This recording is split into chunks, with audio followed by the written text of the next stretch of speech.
para aquellas personas que nos acompañan, les agradecemos muchísimo su atención, les agradecemos muchísimo el estar haciendo el esfuerzo de conectarse y lo que trataremos es de compartir un concepto que a mí me parece que es muy importante porque tenemos, tenemos en la actualidad una gran oferta en términos relativos a lo que teníamos hace 5 años o hace 10.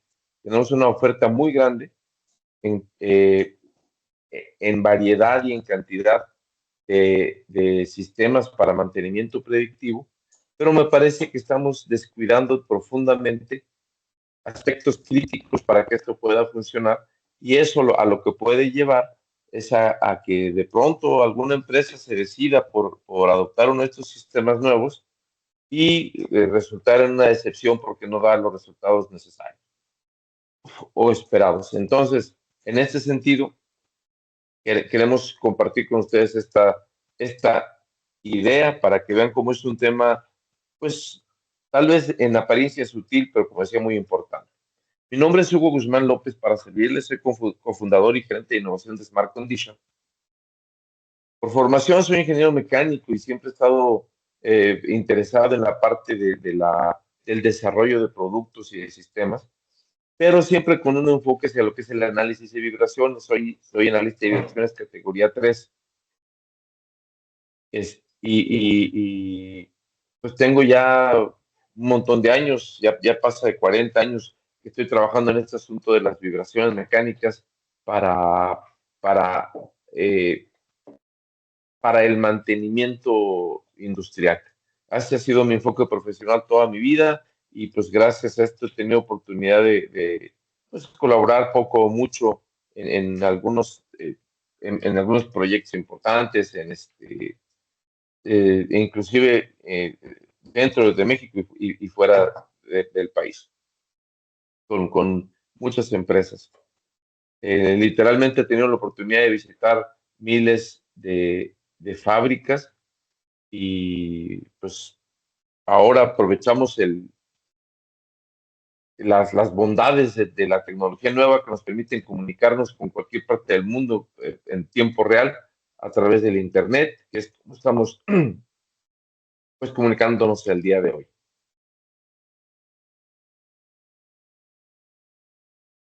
La inteligencia artificial es de pronto una herramienta de la que todo el mundo está hablando, algunos con esperanza, otros con temor, en el sentido de que la inteligencia artificial pueda desde quitarnos el trabajo hasta dominar a la humanidad y terminar por destruirla, ¿no? Ahí tenemos películas que nos hacen pensar y sentir en esto. La inteligencia artificial, en mi opinión, pues no es más que otra herramienta, por supuesto, una herramienta poderosa que hay que aprovechar.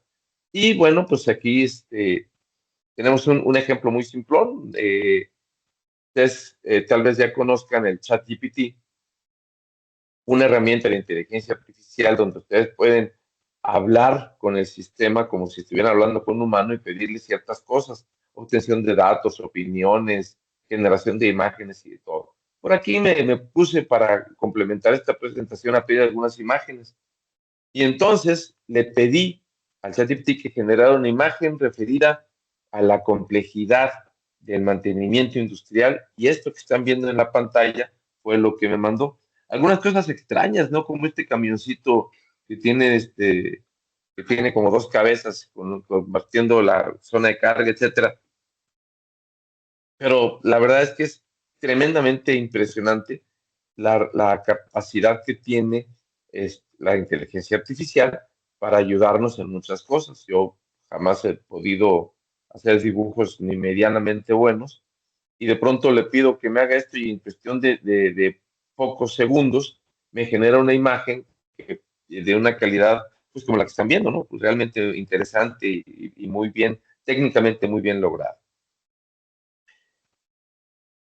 Y esto es para ilustrar nuestro tema, que es la implantación del mantenimiento predictivo. Y dijimos, ¿no? De forma jocosa, sin morir en el intento. ¿A qué queremos referirnos? Que el mantenimiento predictivo es una herramienta, como muchas otras, por supuesto, que está a la disposición de la industria para mejorar su eficiencia, para mejorar sus resultados, Pero a mí me consta, y tal vez también ustedes van a tener experiencias semejantes, muchas veces hemos intentado tratar de echarlo a andar solamente para darnos cuenta de que no está dando los resultados que queremos. Y en ese sentido, el morir en el intento significa, me arriesgué, aposté, gasté, invertí en una herramienta de predictivo y no resultó en nada. Y lo único que quedó, por lo tanto, fue un mal sabor de boca que me hace inclusive pensar que tal vez esto del predictivo no sirva, ¿no? Porque yo lo he escuchado de usuarios importantes, lo he escuchado de gerentes a nivel nacional de empresas transnacionales mexicanas importantísimas decirme, eso del predictivo por vibraciones no sirve, ¿no? Y eso, pues, caray, a mí me resulta hasta ofensivo, ¿no? Pues, no va a servir si toda mi vida he vivido esto. Mantenimiento es, ya sabemos, una actividad donde lo que tratamos es de restaurar la disponibilidad, tratamos de dar disponibilidad, asegurarla, la disponibilidad de maquinaria, de equipos que se utilizan en la industria para producir. Aquí tenemos una ilustración, otra vez del ChatGPT, ¿no? Donde elige, a ver, ilústrame por favor el mantenimiento predictivo y el mantenimiento reactivo o correctivo, como le llamamos. Y me presentó esta imagen un poquito dramática, ¿verdad? Pero tiene sentido. En el mantenimiento predictivo lo que hacemos es obtener datos que estén relacionados con el estado de la máquina. Para de esos datos obtener información acerca de cuándo se tiene que intervenir una máquina y de qué. Mientras que el mantenimiento reactivo, pues es simplemente, de pronto se produce una falla que puede ser menor o que puede ser catastrófica, inclusive eh, dramática en el sentido de producir hasta pérdida de vidas humanas, como lo hemos observado en muchos casos terribles. Y lo que sabemos es que en general quisiéramos hacer mucho menos reactivo y qué opciones tenemos para ello. Para no entrar mucho en esta parte y descuidar el objetivo de la presentación, pues simplemente voy a presentar aquí estos datos que obtuve, que presenta, elaboró un área, una aplicación que tiene la empresa IBM, se llama IBM Analytics, y que hizo estas estimaciones. Podemos observar que hay barras de color naranja y barras de color azul. Las azules corresponden al mantenimiento tradicional, es decir, el empleo del mantenimiento correctivo y del mantenimiento preventivo en alguna mezcla que nos permite ir sacando el problema. Mientras que el predictivo consiste en la utilización de las tecnologías que conocemos como termografía, análisis de vibraciones, medición de ultrasonido, análisis de aceites, etcétera, que nos permiten, repito, estimar de una manera objetiva, de una manera científicamente sustentable, y por decirlo de alguna manera, el estado de una máquina y tomar decisiones con base en eso. Y por ejemplo, dice producción posible, lo de hasta arriba, mientras que con el mantenimiento tradicional se acerca, según los datos de IBM Analytics, al 100% la disponibilidad del equipo, es decir, se realiza un trabajo, pues hombre, que parece suficiente, resulta ser que con el mantenimiento predictivo se alcanzan eh, valores arriba del 120%. ¿Qué sentido tiene eso, no? De pronto las máquinas aumentan su capacidad. ¿Qué? No, no, no. Se refiere a que la capacidad esperada de la maquinaria cuando se hace predictivo resulta ser mayor, significativamente mayor de lo que de lo que normalmente habíamos aceptado. ¿Sí? Otro, los tiempos de paro.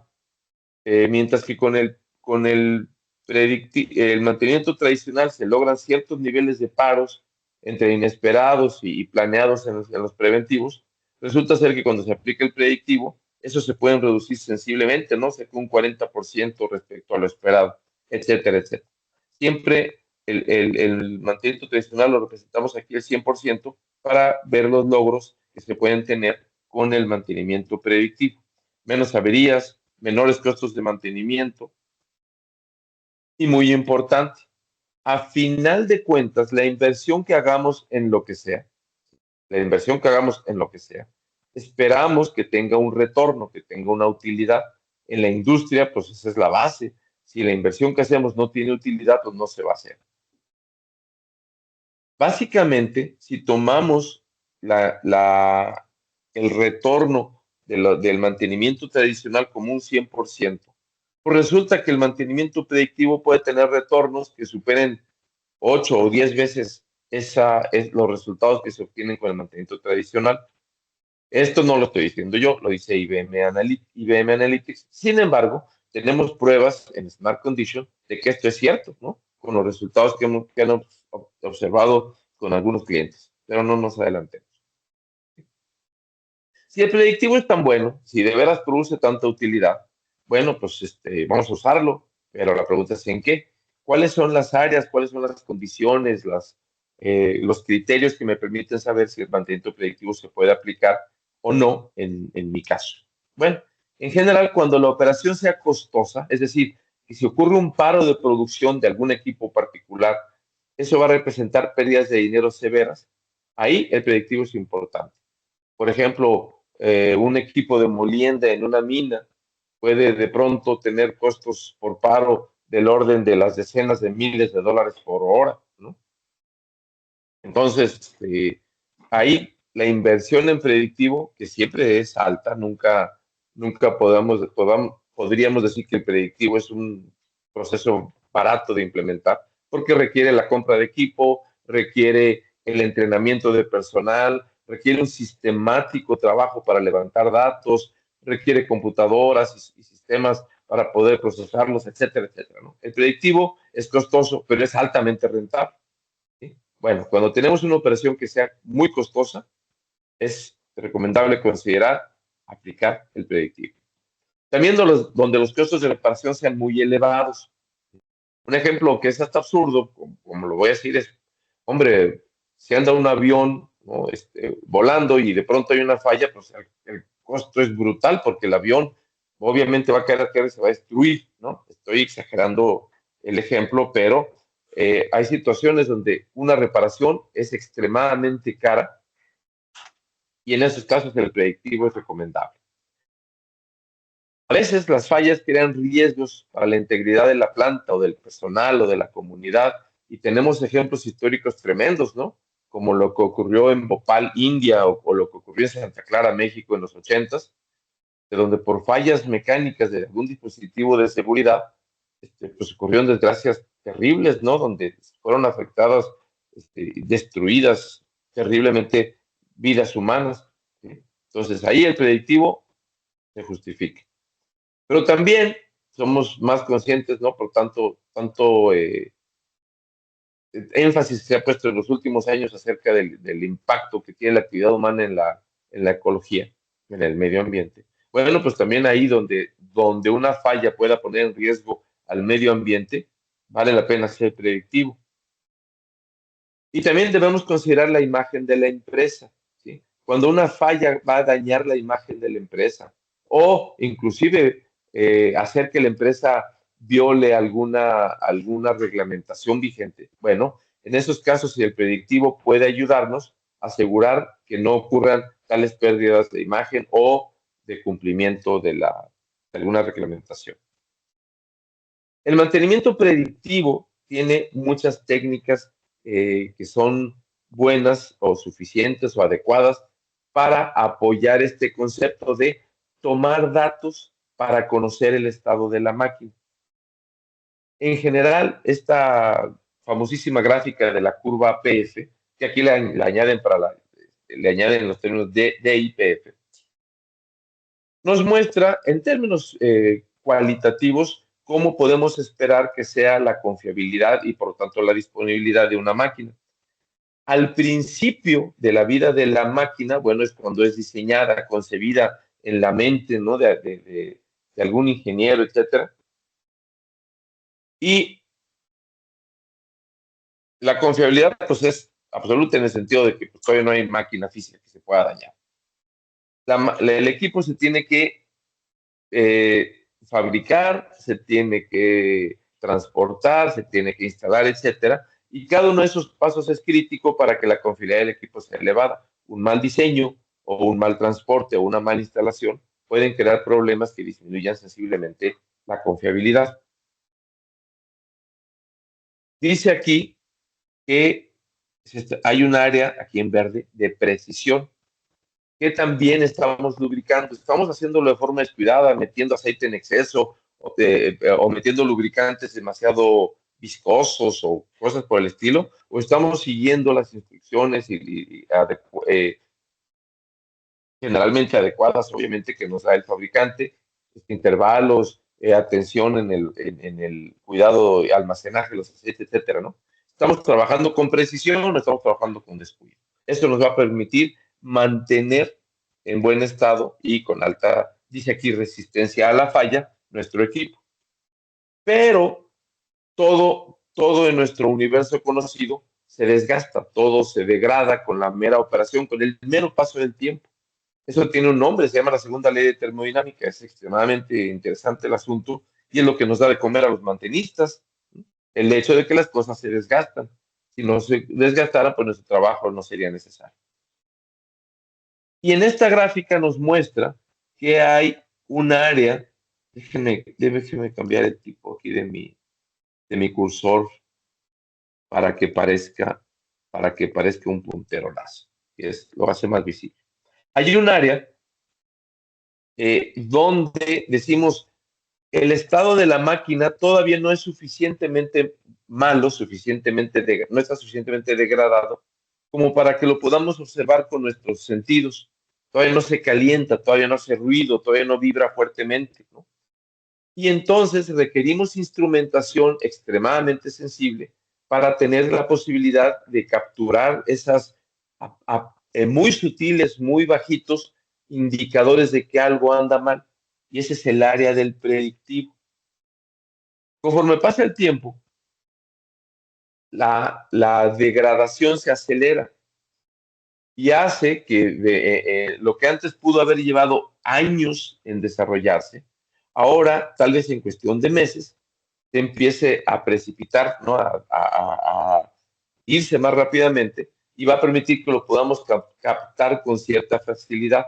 Es decir, que podamos escuchar que el rodamiento está chillando o podamos sentir que un cable está muy caliente, cosas por el estilo. Es decir, ya no necesitamos instrumentación, ya se capta con nuestros sentidos comunes y en esa situación podemos decir, oye, esta máquina hay que hacer algo, ¿no? Sin mayor técnica. Pero eso ya nos deja poco tiempo, ¿sí? La falla es inminente. En cualquier momento, el rodamiento que ya está caliente, pues por ser metálico, se va a dilatar y va a producir unas fuerzas excesivas que van a impedir su operación. Tal vez se empiece a atorar, a amarrar y vaya a hacer que la flecha se resbale y se empiece a cinturar, etcétera. Lo que nos va a llevar a una falla mucho peor de lo que era en principio. En el ámbito del predictivo, las fallas se localizan en áreas pequeñas. El rodamiento tiene un daño en una de las bolas, por ejemplo. Mientras que cuando ya estamos en esta zona, ya la falla es generalizada y supera al problema original. Ya no es el rodamiento. Ahora es la flecha y la tapa del motor que ya están desgastadas,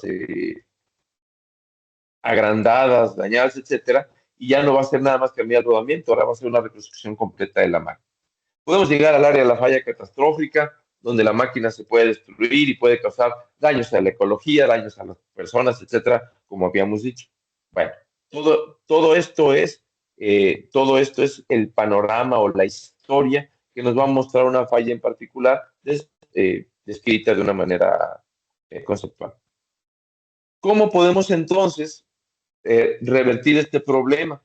Bueno, depende de dónde lo pesquemos. Y la gran ventaja del mantenimiento predictivo es que nos permite pescar, ¿no? Descubrir, encontrar, definir el problema en su etapa más temprana posible. Ese es lo que podemos llamar el estado del arte. En este momento, ¿cómo puedo descubrir un daño en rodamiento en el momento más, ¿cómo llamarlo? Históricamente el primero, ¿no? ¿Cómo puedo darme cuenta cuando apenas está empezando el problema? Y existen técnicas como el ultrasonido o el análisis de aceites. También pudiera ser, no sé, observación óptica, ¿verdad? Con un microscopio, pero eso implicaría el parar la máquina para sacar el rodamiento, por lo tanto eso no es predictivo. El predictivo se basa en medir con la máquina en operación sin desensamblarla. Esa es la base del predictivo. Entonces, con ultrasonido, por ejemplo, podríamos detectar en una fase muy temprana que está presentándose una falla incipiente en un rodamiento. Nos va a avisar tal vez, no sé, del orden de un año antes de que el rodamiento tuviera una falla final ya catastrófica. ¿Sí? Entonces, todas estas técnicas van a tener ciertas capacidades para detectar cierto tipo de problemas y por lo tanto deberíamos encontrar primero cuál es la necesidad que tenemos, es decir, qué tipo de maquinaria, qué modos de falla presenta esa maquinaria, para después encontrar la técnica adecuada de predictivo que pueda ayudarme a descubrir el problema en su etapa temprana. Para pensar un poquito en estos términos, me acordé de este asunto de la técnica, le llamaban del espinazo de pescado, ¿no? Los modos de falla, según los plantea, le damos este nombre a las 5 M's de Ishikawa. Y entonces las 5 M son la mano de obra, materiales, métodos, máquinas y el medio, el entorno, el medio ambiente. Cualquiera de estos, una falla en cualquiera de estas 5 cosas puede llevarnos a problemas de calidad o de productividad. Ahorita no voy a intentar meterme a esta área eh, de la conceptualización, digamos, desde el punto de vista administrativo y operativo del problema del mantenimiento, porque no es mi especialidad, pero en términos generales les puedo afirmar que las máquinas son una de las partes importantes, obviamente, dentro de las 5M, donde se pueden presentar estos problemas de calidad de productividad y es el área en la que estamos enfocados con el mantenimiento predictivo. Las otras 4 áreas, por supuesto que son extremadamente importantes, pero hay otras especialidades que deberían tratar de ellas. Hablando pues de máquinas, ¿cuáles son las causas y las fallas y las técnicas de detección que puedo encontrarlas? Y generalizando, podemos decir que las máquinas van a fallar, por ejemplo, por desgaste debido a la fricción. Se va perdiendo material, ¿no? Cuando hay rozamiento entre partes.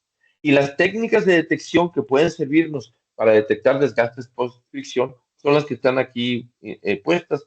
US es para identificar el ultrasonido, está la termografía, está el análisis de aceites y está la ferrografía. No vamos a detenernos en cada una de ellas, pero nada más para decirlo rápidamente. El ultrasonido detecta efectivamente eh, frecuencias arriba de 20 kHz y los dispositivos de ultrasonometría lo que hacen es captar esa señal y eh, cambiarla por una técnica que se llama de modulación a una frecuencia que se pueda escuchar. De tal manera que un ser humano con sus oídos normales puede escuchar frecuencias ultrasónicas, que es donde se empiezan a manifestar fallas, ¿no? Sobre todo fricciones. La termografía puede encontrar fricciones porque por la fricción las temperaturas se elevan. Entonces podríamos encontrar, por así llamarlo, manchas calientes en equipos con movimiento y poder decir, mira, aquí pudiera haber una fricción. La ferrografía es una técnica que encuentra restos o residuos de material ferroso, ¿no? Nuestras máquinas mayormente están hechas de acero, en el lubricante. Entonces, un análisis ferrográfico permite detectar precisamente si hay partículas de desgaste y además el análisis ferrográfico permite determinar qué forma tienen esas partículas y a partir de la forma podemos tener alguna indicación de lo que lo está causando. Por ejemplo, la fricción directa causa cierto tipo de virutas como las que se ven cuando un carpintero está cepillando la madera, ¿no? Este, cada técnica es todo un mundo y tiene, obviamente, especialistas que podrían decirnos cómo funciona mejor. Mi trabajo durante estos 40 años ha estado siempre enfocado al análisis de vibraciones, pero estas técnicas, repito, pueden ser necesarias, indispensables, útiles por lo menos en otras aplicaciones. El análisis de aceites es simplemente ver los componentes que están en una muestra de aceite, los cuales podría presentar, por ejemplo, materiales ferrosos, ¿no? Los cuales indicarían que hay un desgaste. Bueno, no nos vamos a detener en cada una, pero una de las formas también más comunes de falla en la maquinaria es la fatiga. Fracturas pequeñas o grandes que se producen por un esfuerzo periódico. Cualquiera habrá tenido la experiencia de tomar un alambre y doblarlo un poco y después otra vez y otra vez y otra vez. Y nos damos cuenta que el alambre en esa zona donde se está doblando un poquito, pero repetidamente, se empieza a calentar y termina por romperse. Eso es la falla por fatiga. Y es el tipo de falla más común en la maquinaria industrial. Ahorita no trataré de demostrar por qué, pero la fatiga se puede detectar sobre todo por análisis de vibraciones y otro tipo de pruebas no destructivas, como por ejemplo la utilización de galgas de esfuerzo, ¿no? Para determinar deformaciones. Pero también están problemas corrosivos, de sobrecarga mecánica, problemas de cimentación que también son frecuentes y son muy importantes, fallas en la alimentación, es decir, les damos mala energía, digamos energía eléctrica, pero ya saben ustedes, ¿verdad? Muy distorsionada, con muchos armónicos, o también problemas de control, no operamos la máquina adecuadamente, la sobrecargamos, en fin, este tipo de cosas. Y otro también muy importante son las contaminaciones de los lubricantes, ¿sí? No tenemos el tiempo ni tengo el conocimiento para detenerme en cada una de estas, pero estas son las causas generales que van a producir eh, fallas en nuestra maquinaria. Y el mantenimiento predictivo nos presenta todo un menú, ¿sí? Toda una abanico, dicen los elegantes, ¿no? De posibilidades respecto de la detección de diferentes fallas por diferentes causas. Es un tema que obviamente se tiene que abordar después de saber las formas de falla más prevalecientes en la maquinaria que a ustedes les interese cuidar, ¿sí? Pero las más comunes, las que más, repito, vamos a encontrar, son las de desgaste por fricción, que obviamente puede estar relacionada mucho con contaminación de lubricante, es decir, no son fallas independientes de unas de otras. Un lubricante contaminado puede producir que las piezas no estén correctamente lubricadas y se desgasten, ¿no? Lo cual puede llevar a fatigas y tal y tal y tal y tal. Entonces, las más comunes, en términos generales, son estas dos. Y lo que quiero que observen es que hay dos técnicas que son la termografía y el análisis de vibraciones, que son como, como comodines, me explico, funcionan para muchas cosas, no funcionan para todo, sería mentira. Y ciertamente hay técnicas que pueden ser más eficaces en un campo que la termografía o el análisis de vibraciones, pero a lo que quiero indicar con esta gráfica es que el análisis de vibraciones y la termografía son áreas que tiene sentido utilizar primeramente para abrir el problema. Y solamente si hay causas muy claras, podríamos buscar utilizar otras tecnologías como el análisis de aceites o la ferrografía, etcétera, para que nos permitieran profundizar en problemas que tal vez la termografía y el análisis de vibración no lo logren también. Pero lo que estoy diciendo es, si quieren implementar predictivo en la planta y empiezan por análisis de vibraciones y termografía, es una buena idea. Por supuesto que quiero hablarles de pues, que siempre tenemos desviaciones. Si mi especialidad fuera el ultrasonido, también podría decir, no, el ultrasonido es una técnica importantísima, que sí lo es, ¿eh? Y además es una técnica muy bonita porque es muy intuitiva y fácil de aplicar, relativamente económica. En fin, ese es un tema muy importante que se tendrá que resolver, repito, caso por caso. Tendremos que, o no, lo recomendable es revisar los problemas que hay en la planta, los problemas de los cuales ustedes son responsables, y a partir de eso determinar cuáles son las técnicas apropiadas. No es una cuestión de mero sentido común, no es una cuestión nada más de verlo y adivinar qué es lo que vamos a necesitar. No, no, vale la pena consultar con especialistas de cada tema, que por supuesto cada uno les va a decir que su herramienta es la mejor, pero vale la pena escucharlos con un pensamiento crítico, con la mente abierta, pero también, también cautelosa, para ver qué es lo que podemos necesitar.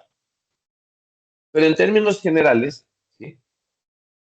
Lo que va a limitar mucho nuestra capacidad de aplicar técnicas predictivas va a ser el presupuesto con el que contemos. El presupuesto, por supuesto, también es flexible, es dinámico, es decir, no es un número absoluto dado que una vez se dio y que ya jamás va a cambiar. El presupuesto se crea, se revisa anualmente, etcétera. Pero el presupuesto va a determinar lo que podemos hacer. Si alguien me dijera, aquí tienes 100 millones de dólares para hacer lo que te pegue la gana, bueno, pues es muy fácil implementar cualquier técnica, pero eso no ocurre Iba a decir en ningún lado, de pronto yo tengo la impresión de que en el gobierno o sea, algunas cosas sí ocurren, pero no hablemos de cuestiones controversiales porque luego me regañan y con razón. El presupuesto es una limitación muy importante. El presupuesto se puede pedir o se debe pedir, se debe planear, se debe solicitar y el presupuesto con el que se cuente tiene que estar sustentado pues, por un plan, un estudio que demuestre que ese presupuesto va a ser bien utilizado y que va a producir una utilidad. Es la manera en la que podemos lograr que se apruebe un presupuesto. Y por lo tanto, el presupuesto va a tener que estar enfocado y a su vez va a definir las áreas cuello de botella de la planta, donde estamos teniendo los principales problemas. No olviden que hay un concepto, una ley prácticamente universal que se llama el principio de Pareto o la ley del 80-20, se le llama de varias maneras. Quiere decir que yo tengo en la planta un 100% de todos mis problemas, les puedo decir que son el 100%. Estoy hablando de mantenimiento, pero eso se podría decir para cualquier otra área. Pero yo tengo un 100% de problemas, ¿no? Que se definen ahí por mi planta, y el 80% de esos problemas les puedo asegurar que están causados por una cantidad relativamente pequeña, alrededor del 20% de causas posibles. Y entonces lo que tiene sentido en un presupuesto, lo que tiene sentido desde el punto de vista de la utilidad es concentrarme en ese 20% de problemas que me van a dar un 80% de resultados, ¿no? Generando la máxima utilidad y lo cual, por otro lado, nos va a dar impulso y nos va a dar prestigio ante las eh, gerencias y direcciones de la empresa para que podamos después solicitar proyectos tal vez más ambiciosos y nos los quieran aprobar, ¿no? Bueno, hay limitaciones presupuestales de todas maneras. No hay empresas que sean infinitamente ricas, ¿no? Por más que un proyecto sea atractivo, no siempre se va a poder, no siempre se va a poder pues abordar simplemente porque la empresa no tiene suficiente dinero para hacerlo en un momento dado. Eso significa entonces que debemos elegir las áreas donde vamos a tener mejor impacto, ¿no? El 20% que generará el 80% de resultados, pero tenemos que sujetarnos a las limitaciones presupuestales, no nos queda de otra.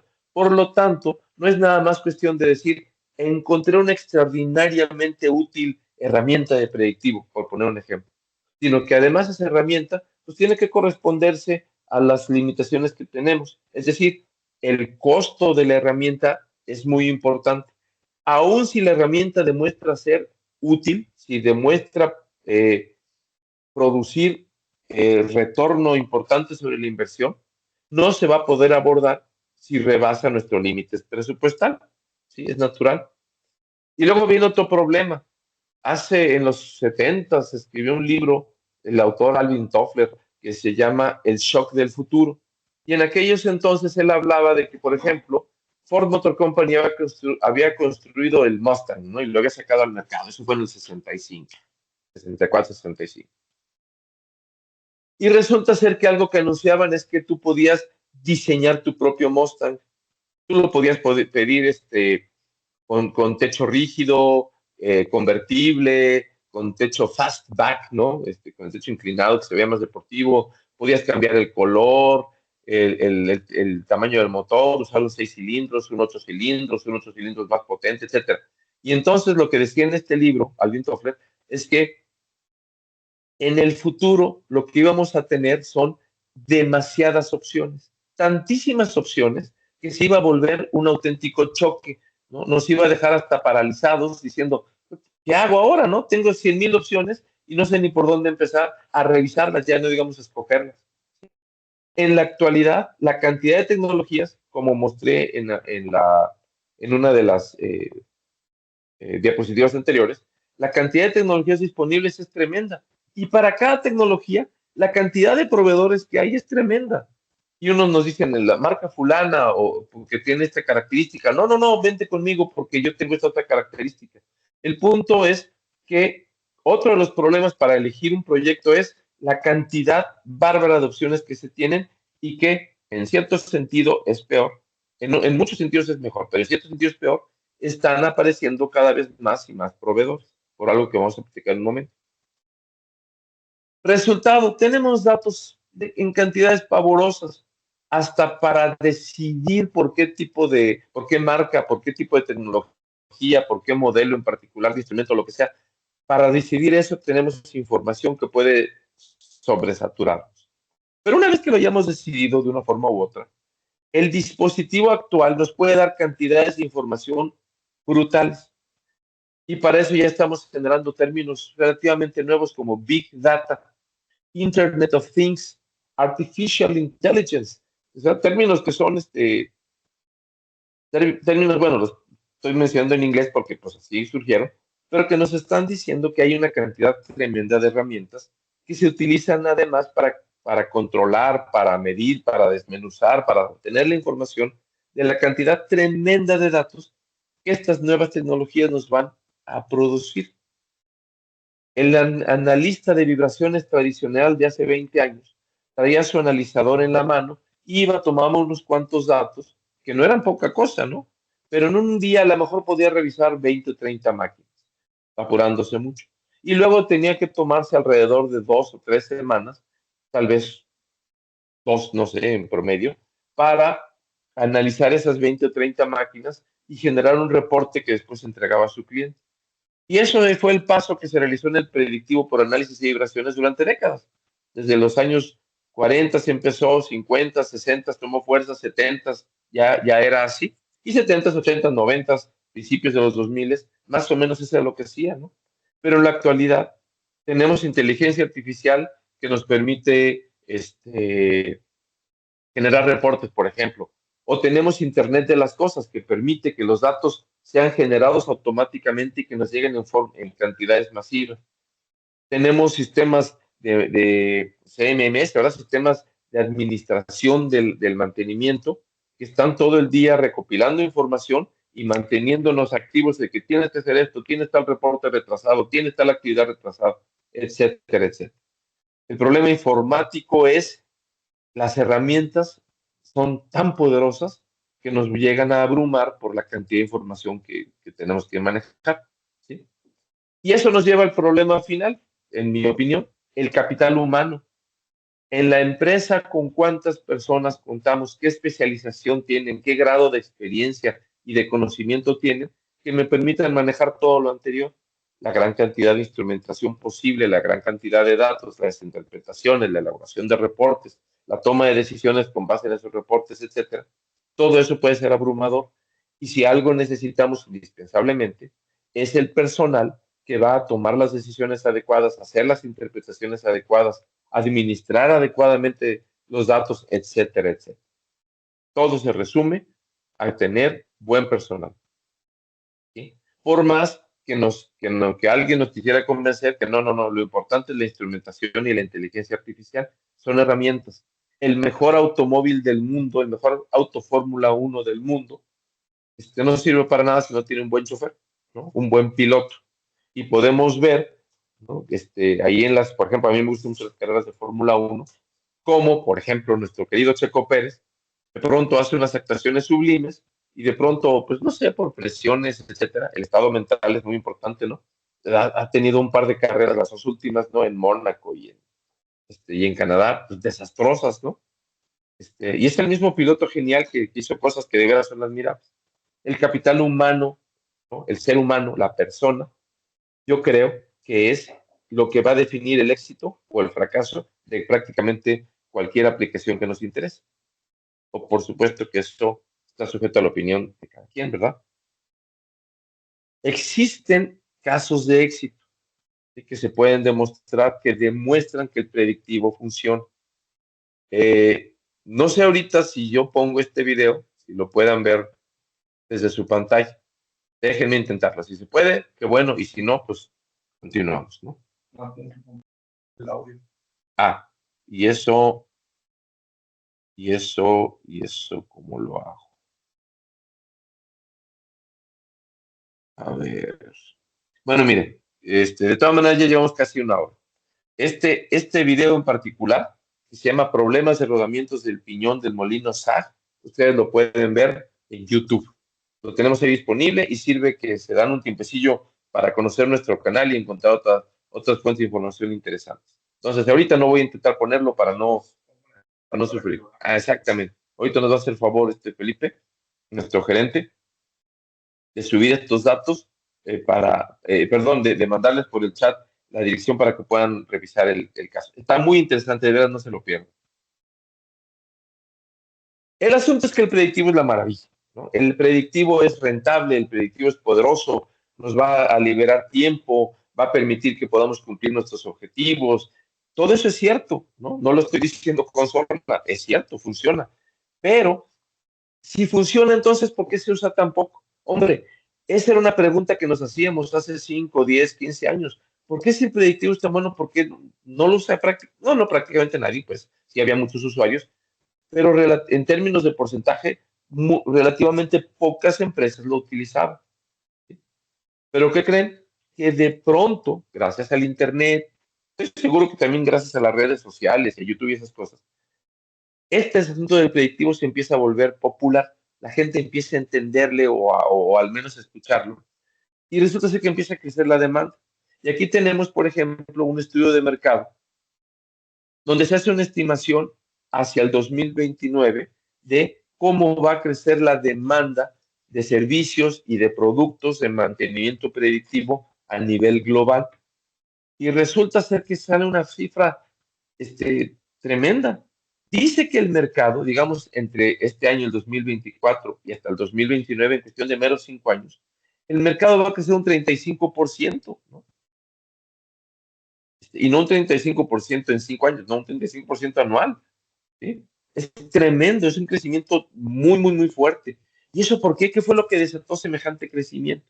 En términos generales, lo que lo desató fueron las nuevas tecnologías, el Internet de las cosas, la inteligencia artificial, a eso que llamamos la industria 4.0, ¿sí?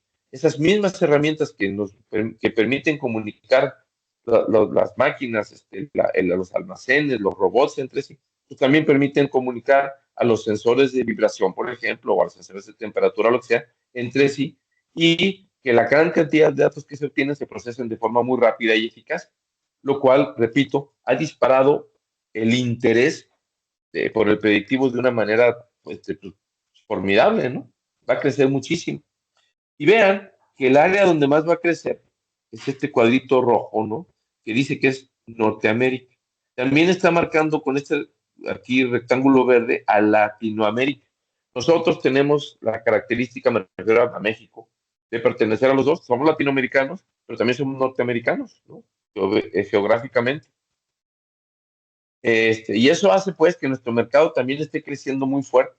Y si esta posibilidad tremenda del nearshoring que funciona, pues empezamos a progresar por ello, que ya desde luego está ocurriendo, pues la demanda por los servicios de predictivo van a aumentar a estos ritmos que estamos prediciendo en el estudio, ¿no?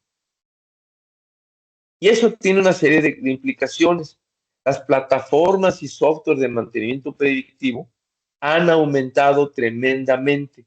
El tamaño del mercado, por ejemplo, del 2016 al 2026, en otro estudio, pasó de 1.5 billones de dólares. Saben que en Estados Unidos un billón son 1,000 millones, ¿no? Entonces, pasó de 1.500 millones de dólares a estimarse para un par de años a 28.200 millones de dólares. Es un crecimiento brutal, lo cual ha hecho que el número de vendedores, es decir, de proveedores de esa tecnología, haya aumentado tremendamente. En 10 años, ¿sí? Pasamos de tener aproximadamente 10 proveedores, 10 marcas de servicios y de instrumentación de mantenimiento predictivo a tener más de 500. Y es parte de lo que les decía del shock del futuro, ¿no? Pues ¿a quién le compro? ¿A quién le hago caso? Todos dicen que su producto y su servicio es el mejor, como tienen que hacerlo, ¿verdad? De modo que digan, yo te vendo el mío, es el peor. Pues eso no va a ocurrir, ¿no? Ni tendría sentido que una persona o que una empresa que no piense que su producto es el mejor, pues esté en el mercado, ¿no? Algo interesante es que, ¿sí? Este crecimiento tremendo de los proveedores no está acompañado de una garantía de que todos ofrecen los mismos niveles de resultados posibles. ¿Por qué no? Pues porque por eso son competidores, porque algunos tendrán unas fortalezas, a cambio de otras debilidades y viceversa, ¿verdad? Lo cual hará que para una aplicación particular el proveedor fulano sea mejor que el sultán. Eso siempre ha sido cierto y lo será. Los monopolios se llegan a establecer, bueno, cuando hay un, no sé, un gobierno que lo hace así por decreto, ¿no? Pero también puede más o menos suceder cuando una empresa se vuelve tremendamente dominadora porque ofrece una solución excelente que los demás no pueden acercarse, ¿no? A ella. Bueno, pero ahorita no tenemos tal cosa como monopolios, ahorita tenemos una fractura increíble, una diversidad pavorosa de proveedores posibles, de soluciones posibles. Pero el asunto está que hace escasos pues, 8 años, ¿no? Según este estudio, no estaba muy claro si íbamos a tener un retorno sobre la inversión en nuestro trabajo. El predictivo, por supuesto que produce unos retornos sobre la inversión. El problema es cuántos esfuerzos se hicieron en instrumentación que nunca aprendimos a usar, en analizadores de vibraciones que se quedaron en el almacén, en capacitar personal que después se fue, ¿no? Renunció, o etcétera, etcétera, ¿no? El retorno del predictivo no estaba muy claro. Algunas empresas tenían resultados excelentes y otras, francamente, no les resultaba más que pérdida de tiempo y dinero. Pero ya para estas alturas, dice aquí en el 2021, ¿no? Este estudio evidentemente fue hecho en este año, por eso dice Today en el 2021. Los resultados son mayormente positivos, 80%, ya le pegamos al Pareto, ¿no? Ya logramos entender este 20% útil, pero lo que se espera es que conforme el número muy grande de proveedores sigan avanzando y sigan compitiendo entre sí, pues muchos van a desaparecer, como ha pasado en todos los mercados. Pero aquellos que queden, aquellos proveedores de predictivo que sobrevivan, lo van a hacer sobre todo con base en ofrecer lo que aquí le llaman una killer application, una aplicación salvajemente buena, que dé resultados espectaculares, indiscutibles, relativamente fáciles de alcanzar. Hace 20 años, hace tal vez más, hace 25, 26, 27 años, ¿quién se preocupaba por utilizar Internet? Ya existía, pero nadie sabía lo que era y no importaba. Ahorita el Internet es indispensable. Todo el mundo tiene Internet, acceso a Internet y lo anda buscando, ¿no? Y el que no lo tiene sabe que está en desventaja por muchas cosas. Entonces, el Internet resultó ser una killer application, ¿sí? Bueno, el predictivo es, pero se va a purificar, por así decirlo, a través de la competencia. De los muchos proveedores que van a ir apareciendo, no todos van a sobrevivir.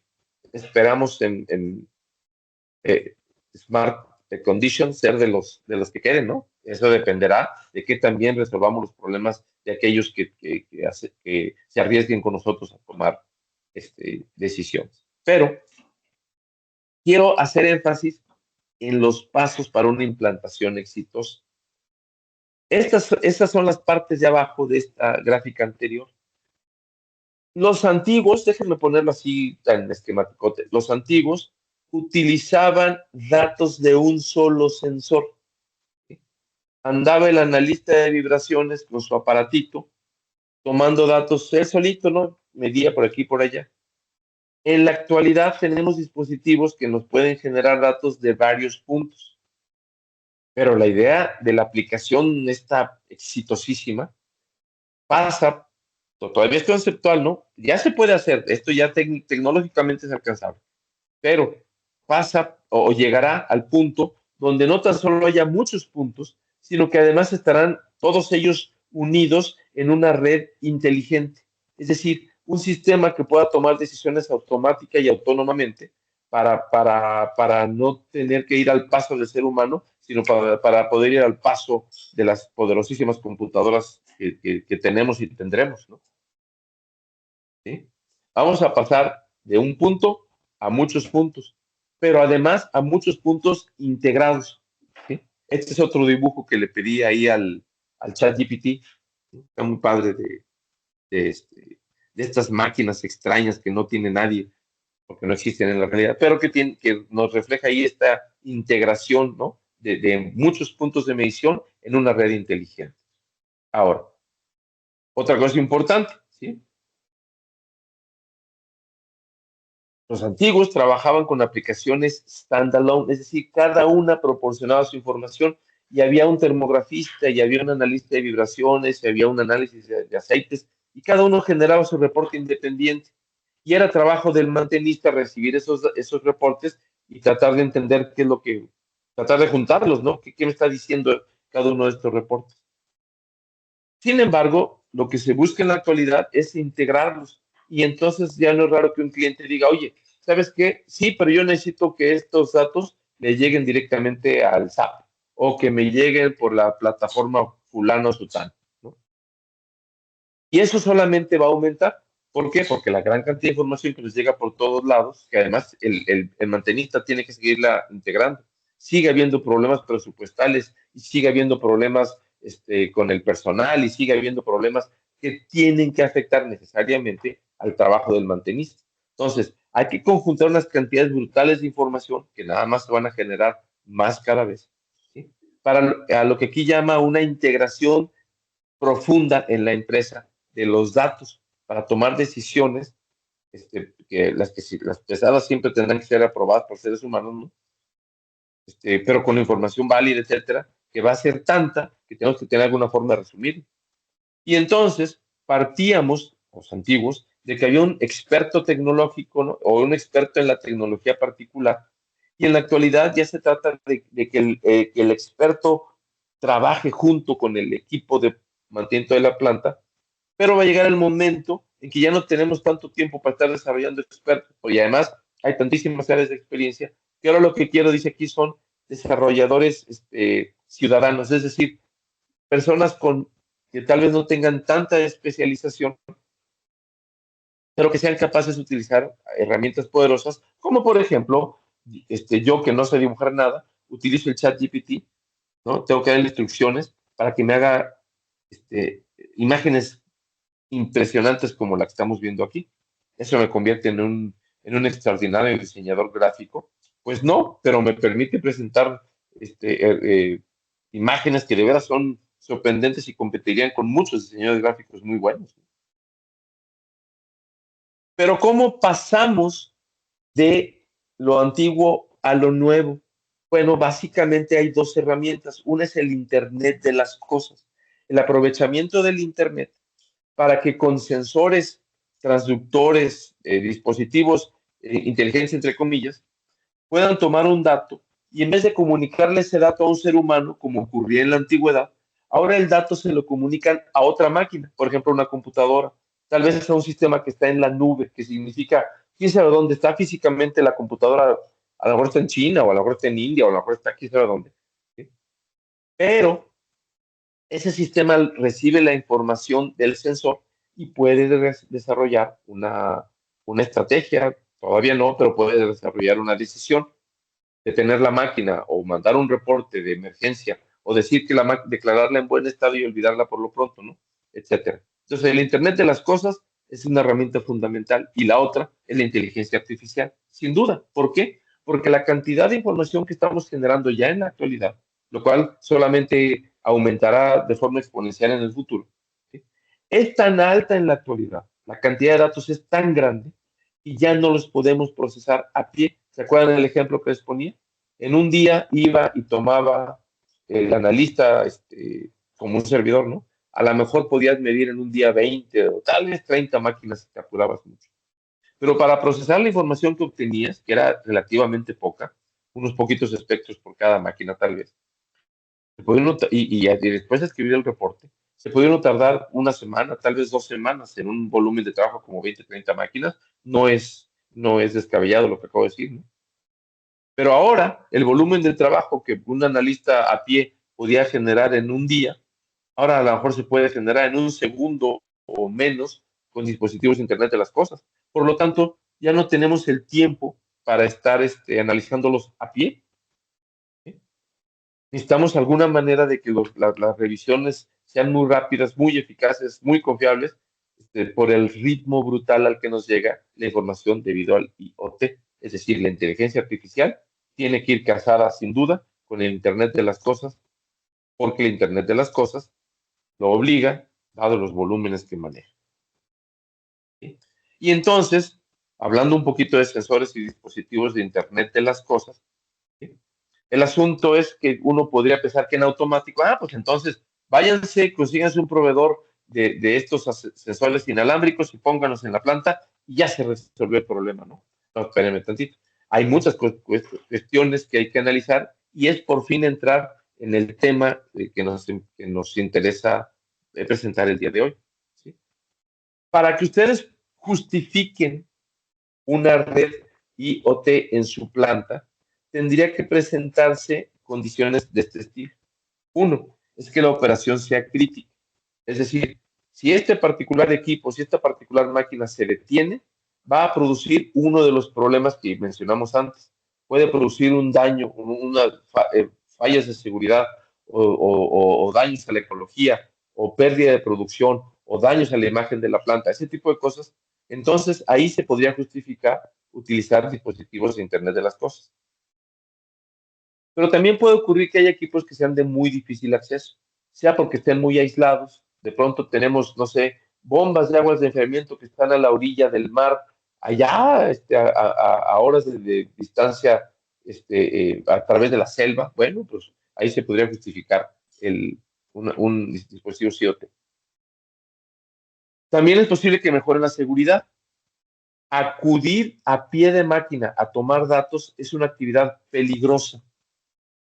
Cualquiera que haya trabajado cerca de una máquina sabe que pone en riesgo su vida en cierto grado, porque la máquina pues es peligrosa, está caliente, produce materiales incandescentes, se está moviendo a velocidades muy altas, tiene partes descubiertas que pueden producir un golpe mortal, qué sé yo, ¿no?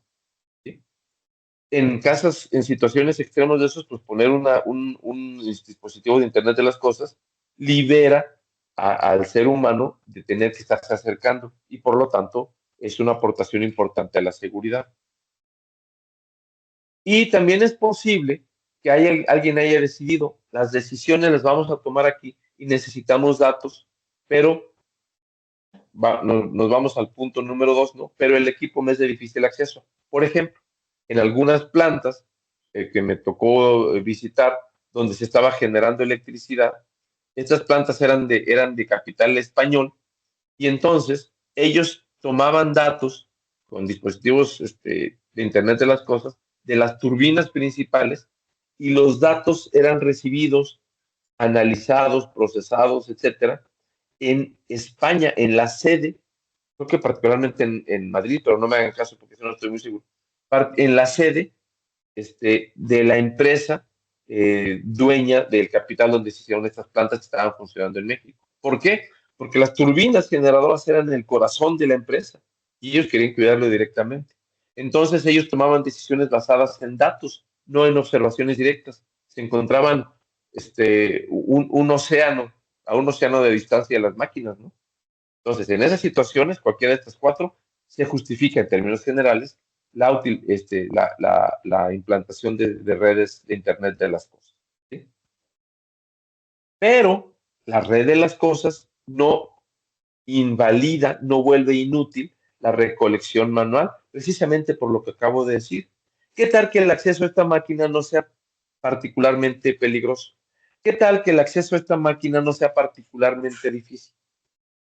Tenemos en la actualidad la posibilidad de tomar datos de forma manual de manera muy eficaz. ¿Por qué? Porque con la utilización, por ejemplo, de un acelerómetro triaxial, toma 3 ejes en una sola colocación, y de un dispositivo, de un analizador de vibraciones que tome los datos y ya no los deje ahí, sino que a través, por ejemplo, de una red Wi-Fi, que ya son comunes, las tenemos hasta en nuestras casas, de una red Wi-Fi transmite la información a la nube para que se procese. ¿Me explico? Tiene las mismas ventajas del Internet de las cosas, pero sin los costos asociados. Tiene otro tipo de costos, por supuesto.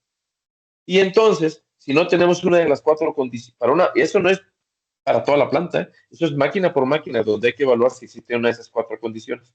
Si alguna de esas cuatro condiciones no existe en la planta, perdón, para un equipo determinado, la recolección manual puede ser una alternativa perfectamente válida e inclusive más rentable, más sensata, más justificable. Yo lo que creo en general es que no hay medicinas universales. No hay un alimento que si nada más como, por ejemplo, si lo único que como es brócoli, voy a estar sano y no, el brócoli, por más que sea muy bueno, a mí no me gusta, pero por más que sea bueno, ¿no? El brócoli no tiene todos los nutrientes que necesitamos. ¿Sí?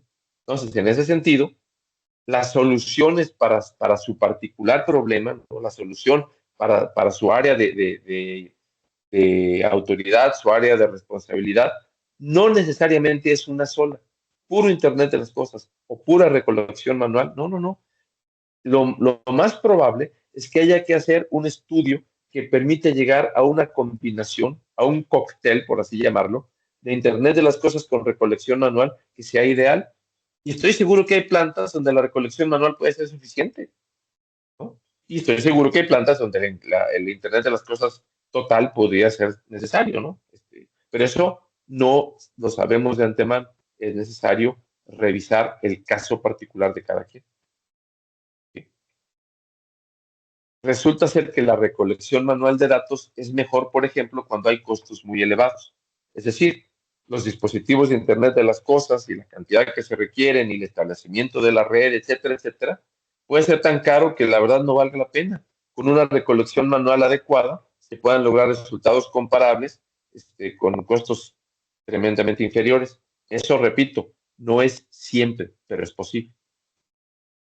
También es posible que la complejidad, ¿no? De la operación sea, de la planta, perdón, no justifique la utilización de sistemas tan sofisticados de Internet de las cosas.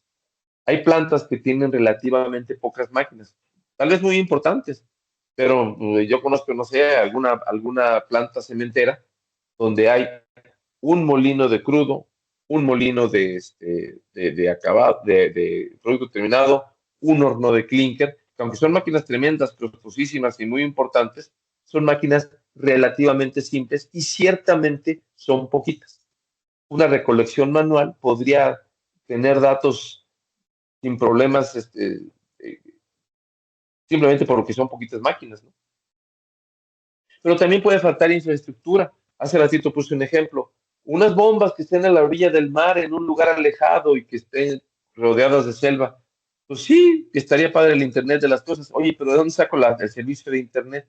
En la actualidad ya podemos pensar en soluciones como el Starlink, ¿no? De este señor, de don Elon Musk, que ya ofrece Internet satelital. Tengo ahí por testimonios de que no es muy confiable y que no es suficientemente rápido, pero hombre, esas cosas no pueden sino mejorar, ¿verdad?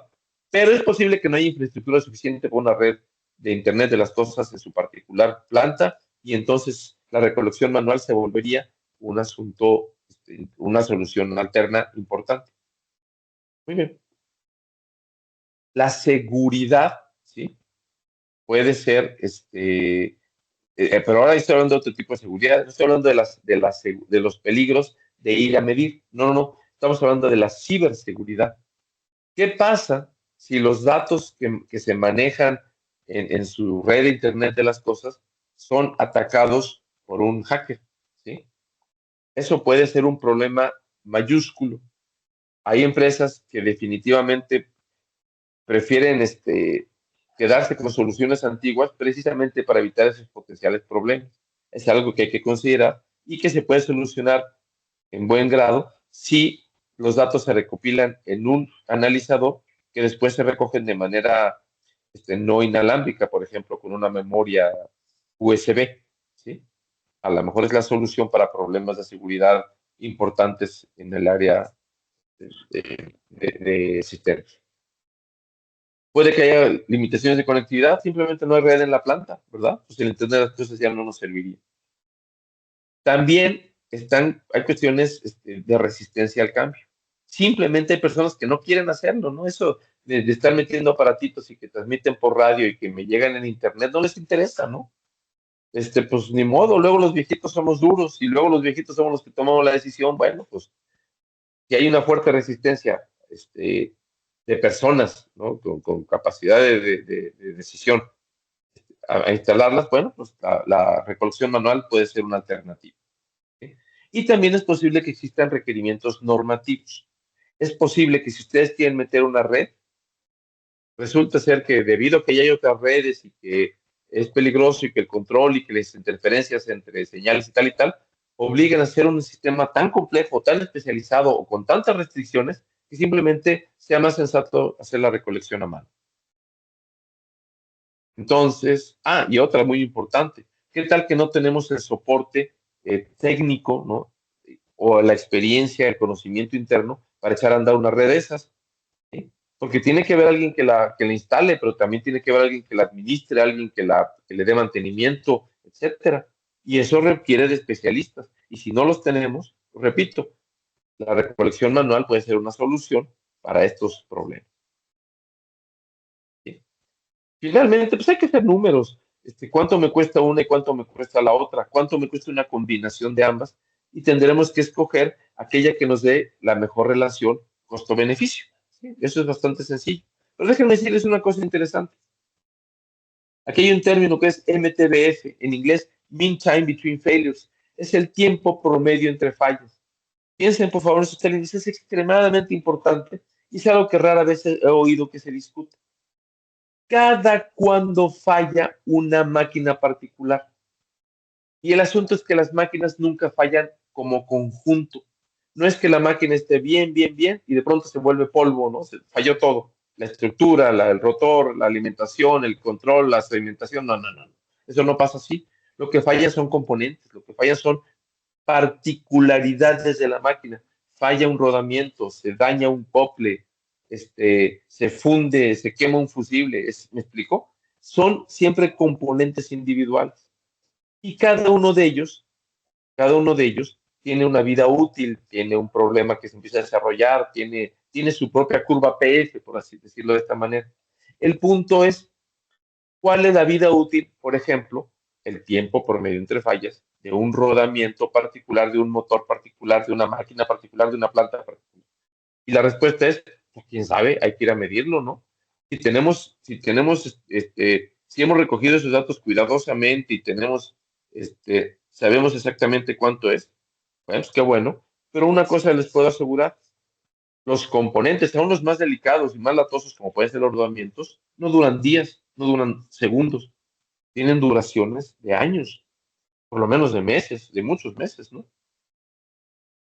¿Y eso qué significa? ¿Para qué necesito medir una máquina cada 10 segundos? O cada día, o cada tercer día, si el tiempo promedio entre fallas es del orden de años. El criterio de Nyquist, que es un criterio esencial para la medición de señales dinámicas, dice que debemos muestrear a un poco más del doble de la frecuencia más alta que nos interesa. ¿Cuál es el tiempo promedio entre fallas más cortito que tienen para sus máquinas? Es muy probable que no tengan ni siquiera el dato. Pero déjenme decirles que si tienen tiempos promedio entre fallas para una componente particular de cada máquina, ¿no? Si tienen promedios entre fallas menores, no sé, a 1 o 2 años, algo están haciendo mal, está la máquina mal diseñada o mal aplicada, ¿no? Y dije 2 años, pude haber dicho 3 o 5, ¿no?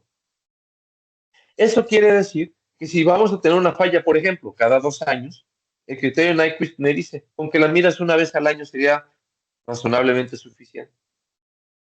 No recomendamos, nuestra práctica en Smart Condition es medir una vez al mes las máquinas críticas. ¿Sí? En general, todas las máquinas medimos una vez al mes. Pero una vez al mes es un sobremuestreo. Estamos muestreando y midiendo con demasiada frecuencia. ¿Y eso debido a qué? A que hay sustos, a que hay problemas, a que hay accidentes, malas operaciones y cosas que no se pueden prever. No todas las fallas en la máquina ocurren por desgaste natural. ¿Sí? Por eso hacemos un sobremuestreo. Ahora, pero muestrar cada mes ya es exagerado. Imagínense muestrar cada 10 segundos, ¿para qué? Y el asunto es que eso te cuesta, siempre, sin duda. Por lo tanto, hay que hacer un análisis razonable si el muestreo manual es suficiente o si el muestreo IoT es necesario y mejor, ¿no? Y está siempre el asunto de la compatibilidad y la complejidad. Puede que tengamos máquinas muy viejas, puede que tengamos instalaciones eléctricas inadecuadas, en fin, puede haber muchas razones por las cuales una red muy moderna de Internet de las cosas sea incompatible, difícil de mantener, o demasiado delicada o algunas otras razones por las cuales no convenga utilizarla y entonces la recolección manual otra vez puede ser la respuesta. Muy bien. ¿Sí? Pero algo que sigue siendo cierto es que la recolección manual ya no se puede hacer a pie. ¿Cómo? Sí, yo voy a pie a tomar los datos. Lo que ya no puedo hacer a pie, es una figura del lenguaje, es revisar los datos, grabarlos, registrarlos a pie, eso ya no da tiempo, porque aún los dispositivos de adquisición de datos manuales son computadoras que toman cantidades brutales de datos en instantes. Y entonces, si esa cantidad brutal de datos que mi dispositivo manual tomó, ahora los tengo que anotar a mano en un papel y luego para revisarlos a mano, se niega toda la utilidad de la inteligencia artificial y del Internet. Entonces, cuando hablamos de recolección manual, nada más hablamos de el ir a tomar el dato a pie de máquina, lo cual, en los casos que ya mencioné, se puede justificar plenamente y funciona muy bien, ¿no? No en todos, pero en muchos sí.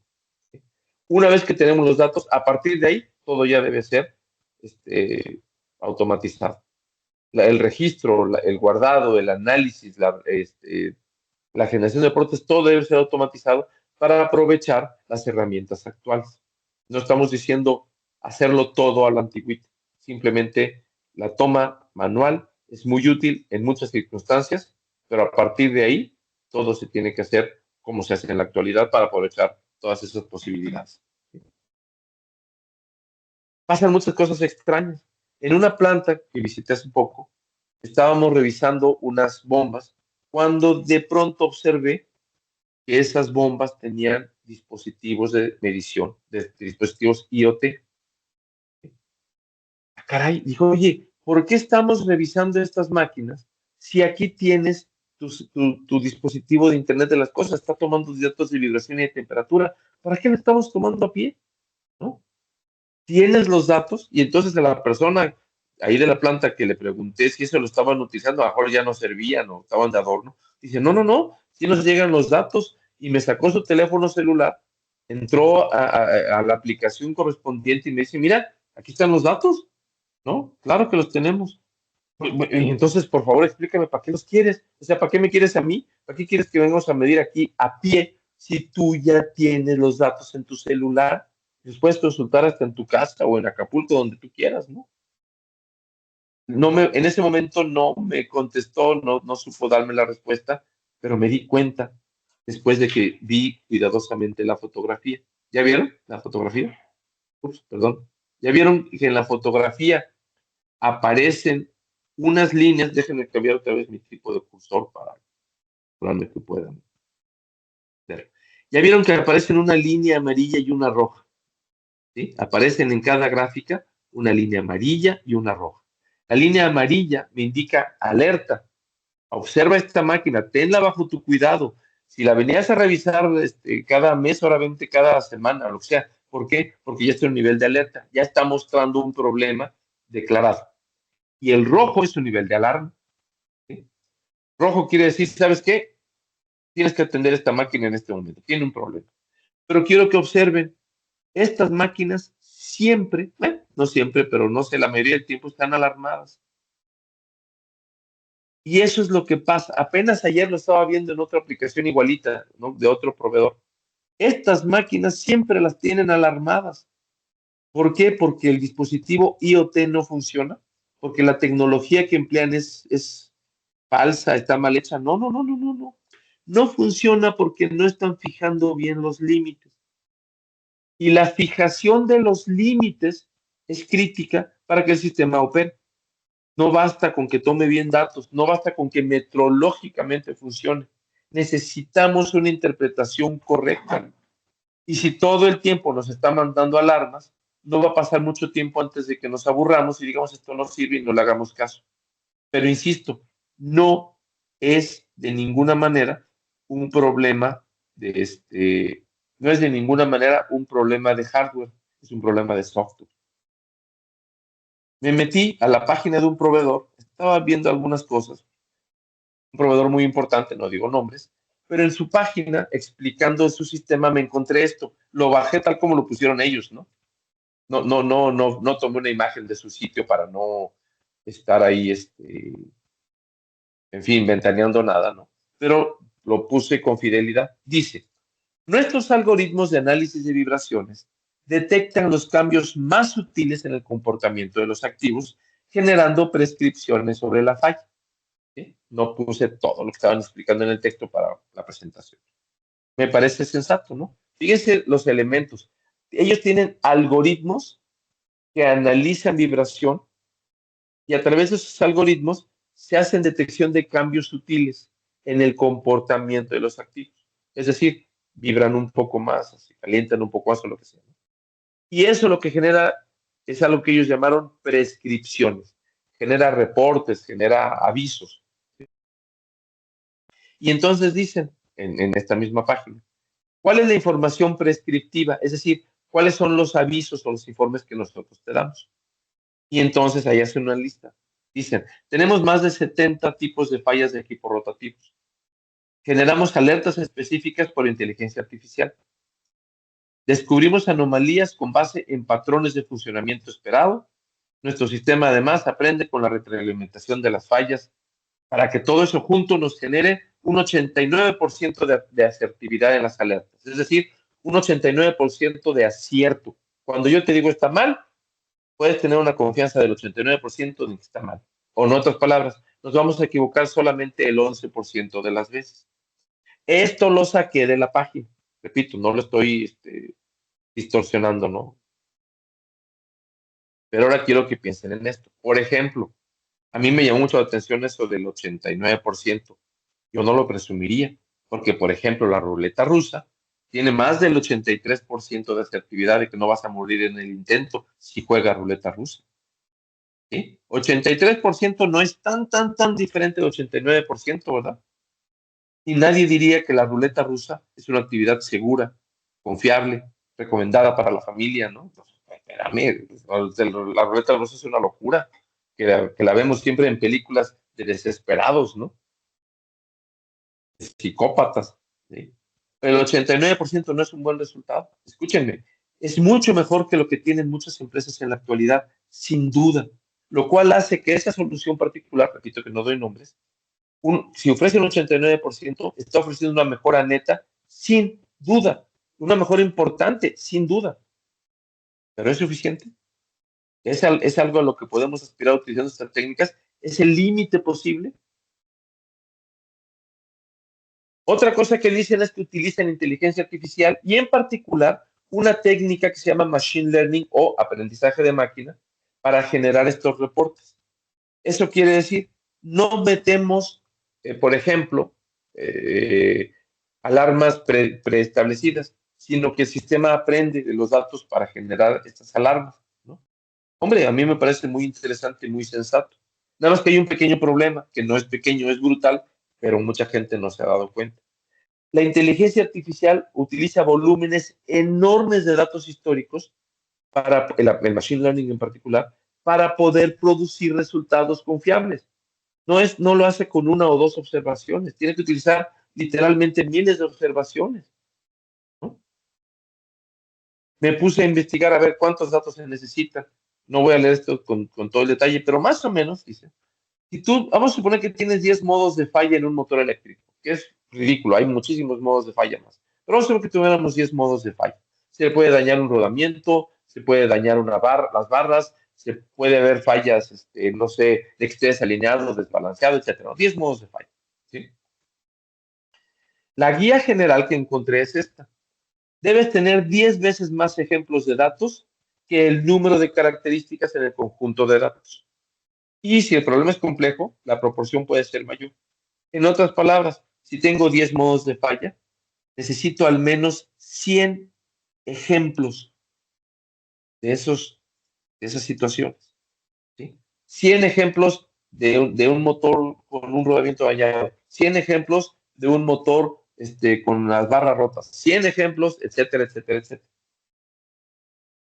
Además, es muy importante que estos datos cubran gran variedad de situaciones, sobrecargas ligeras, sobrecargas excesivas, operación normal, fallos bien reconocidos. Y recuerden ustedes, como ellos también decían, tenemos retroalimentación, es decir, si tú me mandas datos de un fallo, necesitamos retroalimentar, es decir, saber cuál fue ese fallo para que nuestro sistema lo pueda identificar en el futuro.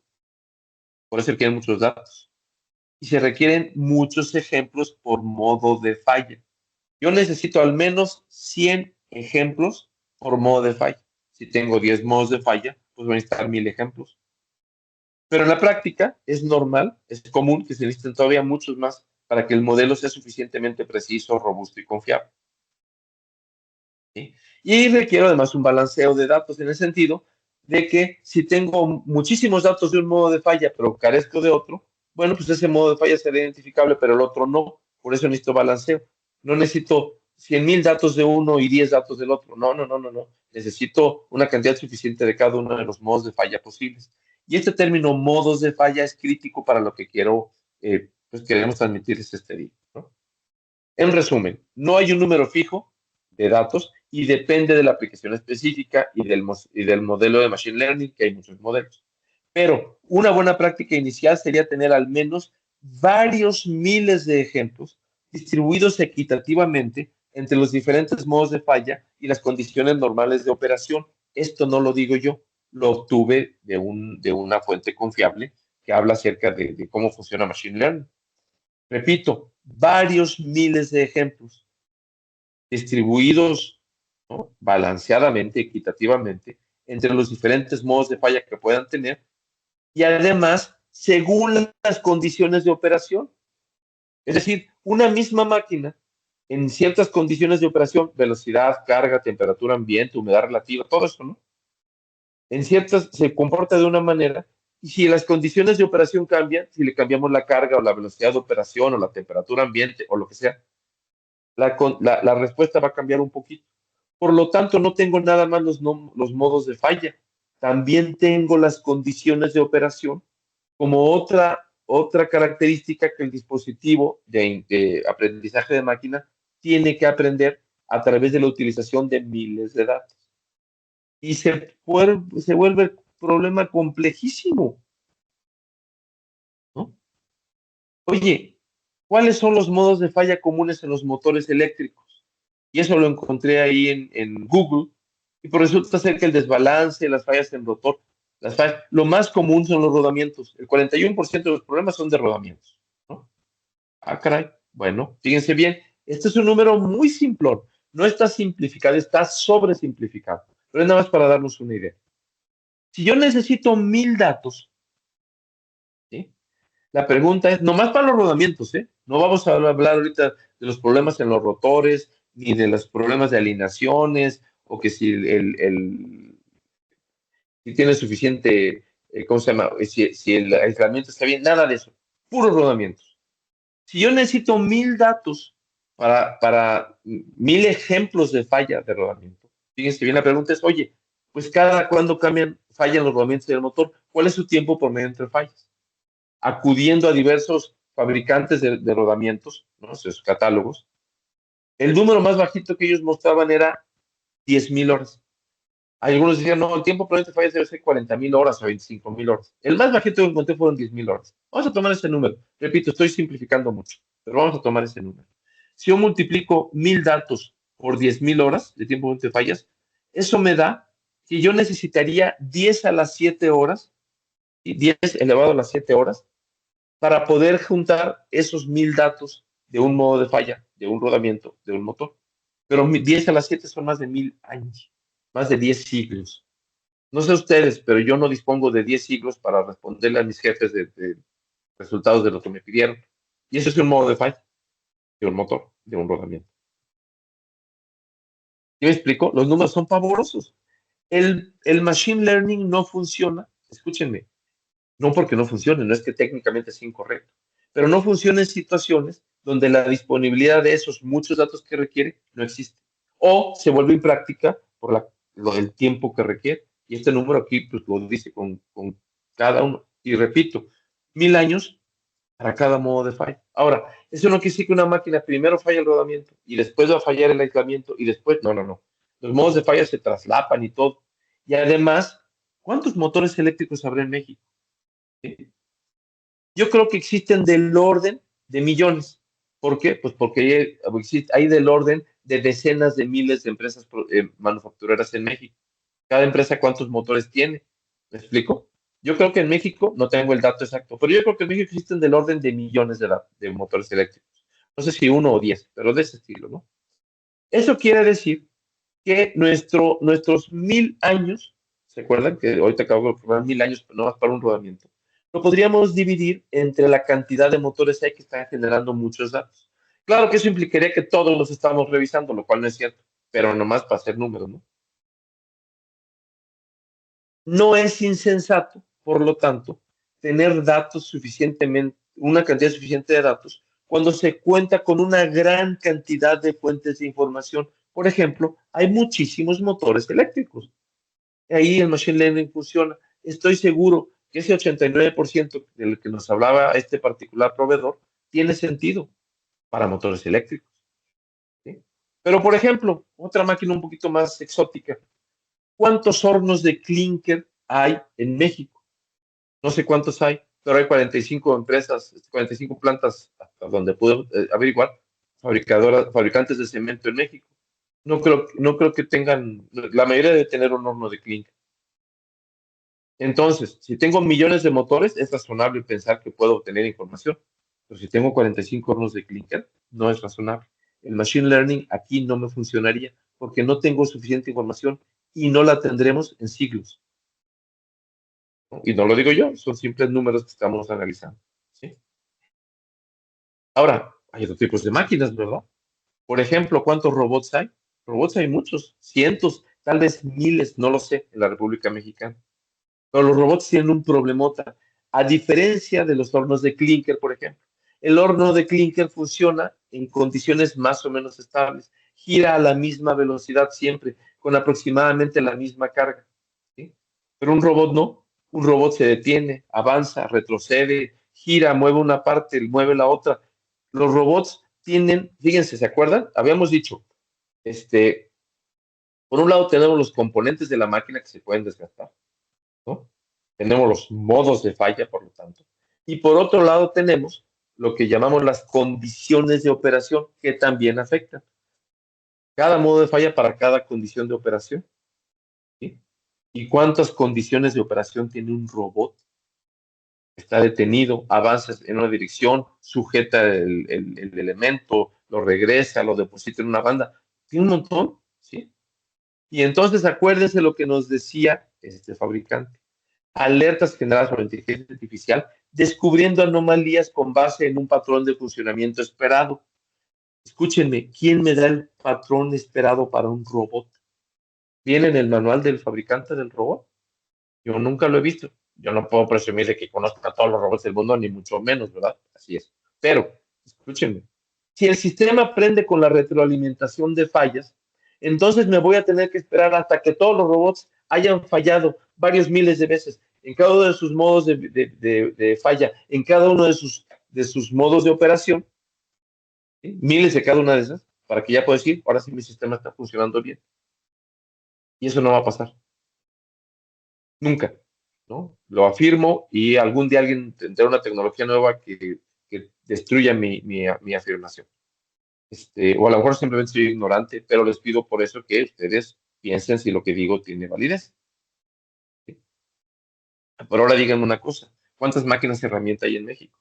Y al igual que los robots, cuando operan están constantemente cambiando están constantemente cambiando de modos de operación, desbastes, cuerdas, afinados, ¿sí? Cambian de carga y de velocidad, de carga y de velocidad y con mucha rapidez. Y por si fuera poco, son máquinas muy robustas. Apenas antier estaba platicando con un responsable de mantenimiento en una planta donde tienen 60 centros de maquinado, por ejemplo, y le preguntaba, oye, ¿tus usillos cada cuándo fallan? Dice, uy, pues no, tengo ahí varios, o sea, si tengo 60 máquinas, las máquinas tienen varios usillos, dependiendo ahí de su complejidad, ¿no? Pero que tuvieran uno por máquina, ¿cada cuándo te fallan los usillos? Dice, no, en todo el año me falla uno, tal vez dos. Entonces, imagínense para conseguir miles de datos de todos los usillos, de sus 60 máquinas. de cada uno de los modos de falla para cada uno de los modos de operación. Es irreal, eso no va a pasar. ¿Sí? ¿Qué estoy diciendo entonces? Que hay situaciones donde la aplicación de estos dispositivos, fíjense, no estoy hablando del hardware, no estoy hablando de la medición de vibraciones o de la medición de temperatura, de la captura y traslado de datos, no estoy hablando de eso. Estoy hablando del software, estoy hablando de que la inteligencia artificial no va a funcionar, no porque la herramienta no trabaje, sino porque no va a tener nunca la cantidad de datos necesarios para funcionar. ¿Sí? Acuérdense que con la inteligencia artificial, en particular con el machine learning, las anomalías se descubren con base en un patrón de funcionamiento esperado. Eso no lo digo yo, eso lo decía el proveedor, eso es lo que él hace. Pero para acabarla de amolar, hay máquinas únicas. En México yo conozco muchas plantas que tienen máquinas que esa es la única planta, es la única máquina en el mundo que se manda a hacer especialmente. Por ejemplo, una embotelladora de cierta planta, ¿sí? ¿Cuándo van a tener datos suficientes si nada más hay una máquina en el mundo de esas? Y además otra cosa interesante, dice el proveedor, tenemos identificados más de 70 tipos de fallas. ¿Sí? Si ustedes ven las fallas de motores eléctricos, de bombas de agua, de ventiladores, serán cosas importantes, son importantísimas, son utilísimas. La propuesta que nos hace que este fabricante, no quiero parecer como que me estoy burlando, estoy haciendo escarnio de lo que dice. No, no, no, no, no. Si tiene un sistema que es capaz de identificar más de 70 fallas, es un sistema utilísimo, poderosísimo, interesantísimo. Pero para mi máquina embotelladora no sirve, porque esta tiene otras 80 o 100 o no sé cuántos modos de falla que no están identificados. No digo en particular por este proveedor, no están identificados por nadie. A lo mejor ni el fabricante las conoce con claridad. Y entonces, ahí, ¿para qué nos sirve una red IoT? ¿Sí me explico? Y el problema no es el hardware, el problema es el software. En una máquina hay diferentes modos operativos cada vez que hay un cambio. Por ejemplo, cada vez que arranco o apago, o cada vez que cambio el producto, o cada vez que no se cambia la herramienta. ¿Sí me explico? Cada uno de esos es un modo operativo. Y cada uno de ellos, sí, cada uno de ellos va a tener sus propios modos de falla. Cada modo operativo va a presentar sus características particulares dentro de la misma máquina, lo cual lo único que hace es complicar muchísimo el asunto. Por eso, si ustedes tienen una máquina con un solo modo operativo, tiene una velocidad de rotación y una carga, y así funciona siempre, hombre, es posible, es sensato, ¿sí? Resolverla con la alternativa, con muchas alternativas que hay en el mercado ahorita. Pues si tienen un sistema que tiene diversos modos de operación, no hay sistema que funcione, o sí lo hay, ¿no? Tenemos, ya es así, ahí les va el anuncio, ¿no? Estamos, todavía no lo tenemos funcionando al 100%, estamos en proceso de adaptarnos también.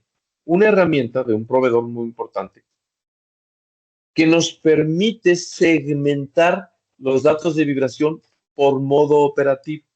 Y este sistema construye, también utilizando inteligencia artificial, pero otra tecnología, una imagen del comportamiento normal de la máquina. El comportamiento normal de un motor eléctrico, de una bomba de agua que funciona a las 24 horas del día es y no cambia. Una velocidad, una carga siempre. Pero, por ejemplo, en una máquina herramienta, no, porque de pronto hace desbaste, de pronto hace acabados, de pronto hace una cuerda, de pronto hace un agujero, lo que sea. Si de pronto está detenida en lo que cambia de producto. Todos esos instantes, todos esos intervalos son modos operativos. Y en nuestro sistema permite identificar el comportamiento normal de cada modo operativo, pero sin que tengamos que informárselo al equipo. No requiere alimentación.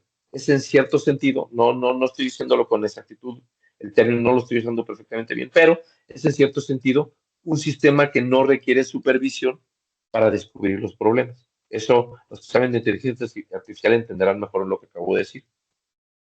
¿Sí? ¿Qué pasa si aparece un nuevo modo? El sistema, a base de estudiar durante algún tiempo, no años, no meses, no días, sino tomar algunas muestras, una cantidad moderada de muestras, puede descubrir los nuevos modos. ¿Qué pasa si de pronto, después de un tiempo, un mes, 2 meses, está revisando la máquina del sistema, se da cuenta que aparece un nuevo modo? Esa es una de dos.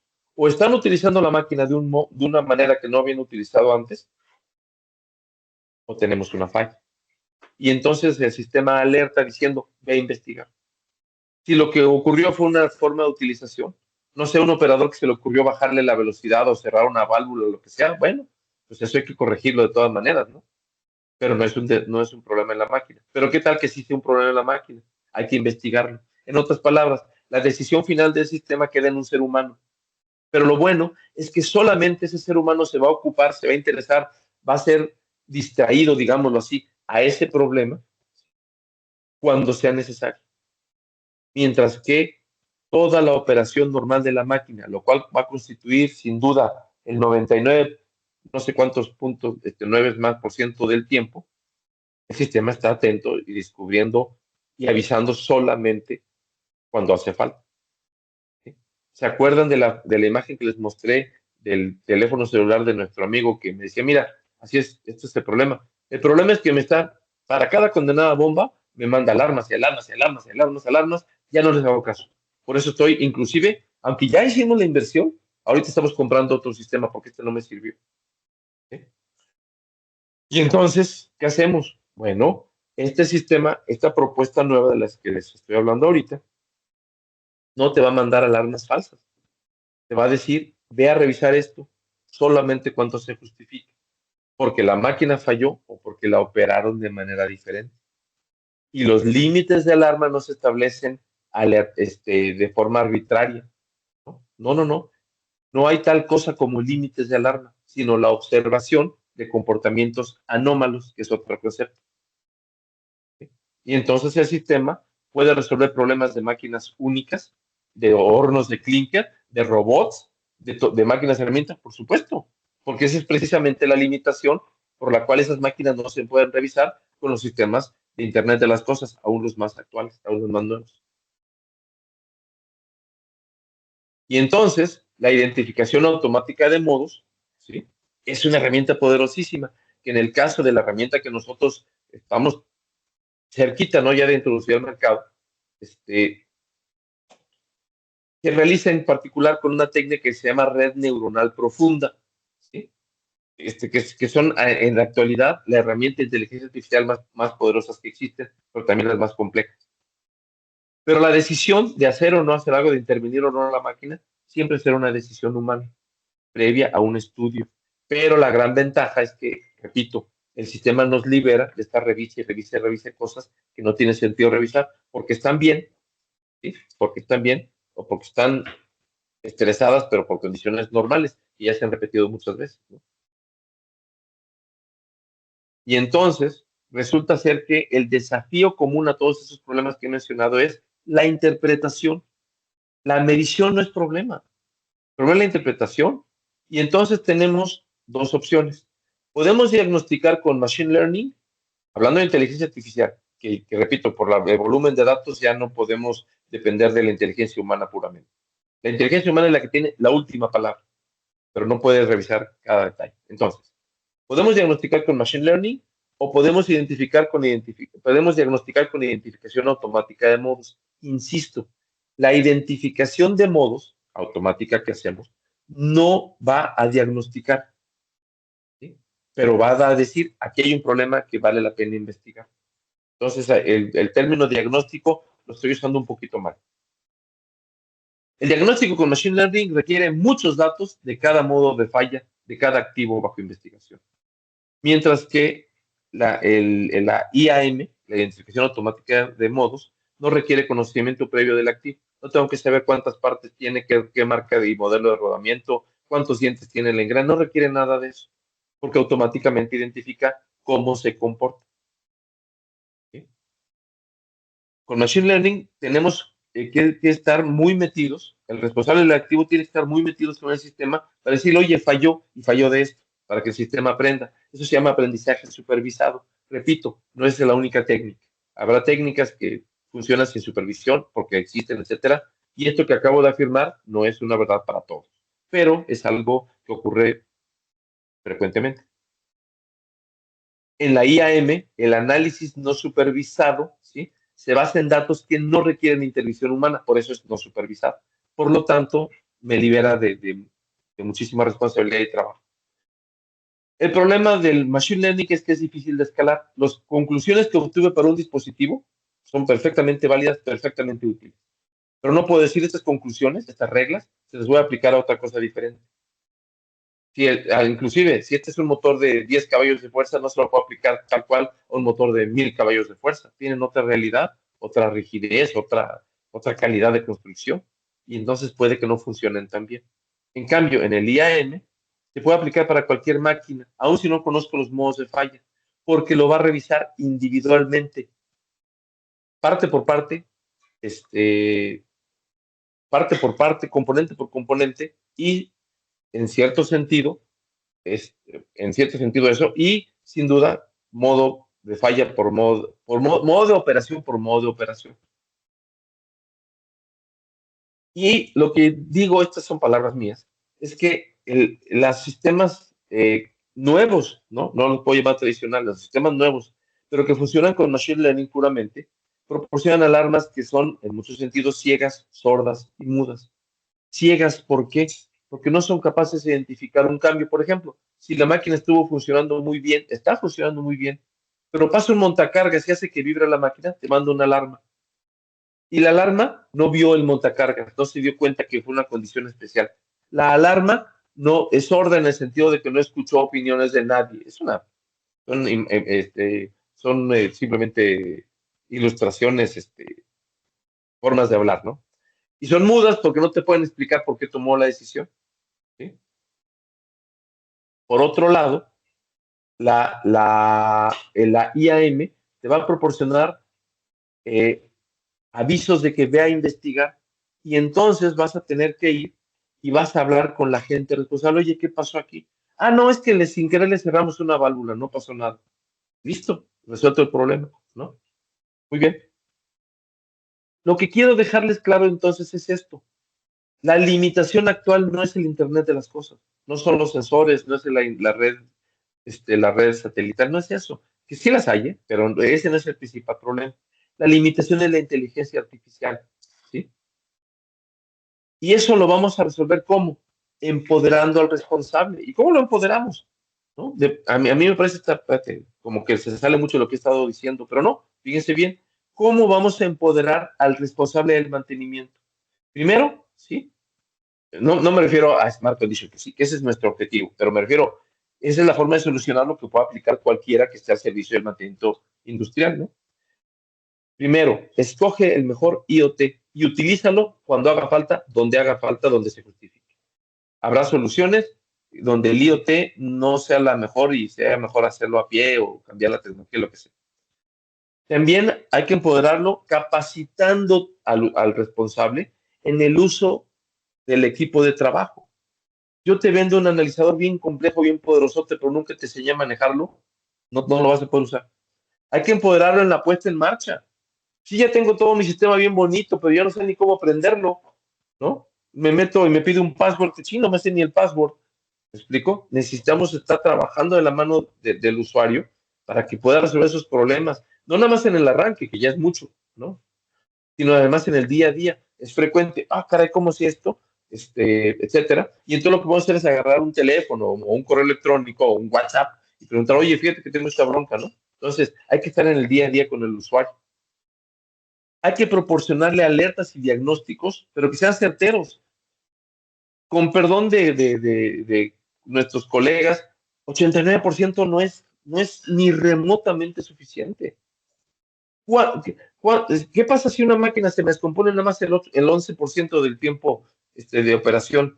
¿No? ¿Qué me va a decir el dueño de la máquina? Estás loco.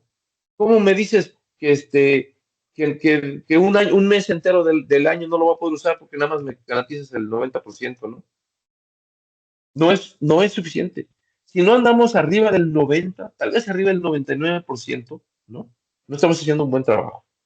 Debemos ofrecer además consultoría que les permita crecer. Es decir, los sistemas, las máquinas, las fábricas, son seres vivos, lentos por su tamañote, ¿no? Por la inversión, pero de pronto cambian los procesos, de pronto se trae maquinaria nueva. Y si metimos un día un sistema y ese sistema no puede crecer, no puede modificarse, pues se va a quedar obsoleto tarde o temprano. y hay que resolver las dudas. Todos los días surgen dudas. Me mandaste una alarma de una máquina que no puedo parar, ¿qué hago? Explícame por qué es la alarma. ¿Sí? Y entonces la asesoría de un especialista puede ser útil para tomar decisiones que son difíciles, nada más por la responsabilidad que involucra. ¿Sí? En el Smart Condition estamos a sus órdenes, nosotros tratamos de hacer estas cosas, pero lo importante es ustedes como responsables del mantenimiento, cuando quieran instalar un sistema moderno, Internet de las Cosas e inteligencia artificial, para mantenimiento predictivo, no simplemente crean, porque es un error grave, puede ser muy grave, de que nada más cómprate esta marca o aquella marca porque ha dado buenos resultados en otra aplicación y se la vamos a meter. No hay medicina universal. No hay cura única para todas las enfermedades. Lo mejor es revisar su problema y decidir qué es lo que les conviene. Tal vez una oferta particular que ya habían visto es la que más le conviene, bien por ustedes, ¿no? Pero tal vez no. Tienen que ser cuidadosos, sobre todo si tienen ese tipo de máquinas raras que tienen cambios en sus modos de operación. Por mi parte, pues les agradezco muchísimo la atención. Espero que el mensaje haya sido razonablemente claro. Y me pongo sus órdenes si quisieran hacer algún comentario, tuvieran alguna duda en la que yo pueda ayudarles. Estamos aquí para servirles. Muchísimas gracias. Si gustan poner sus dudas, comentarios aquí en el chat para irlo resolviendo, adelante.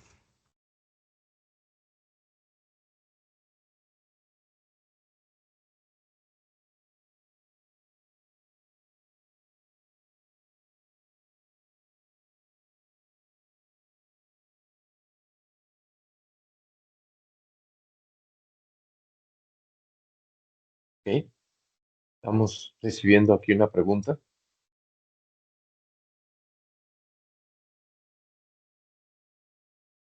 Dice, muchas gracias por sus aportaciones. Okay, gracias. Muchas gracias. Quiero difundir esta información. ¿La presentación la grabamos? Sí, ahorita les ponía ahí aquí ponen en el chat porque preguntaron sobre Okay. el video. Terminando hoy esto se sube a YouTube y se les pasamos el link ahí en un correo.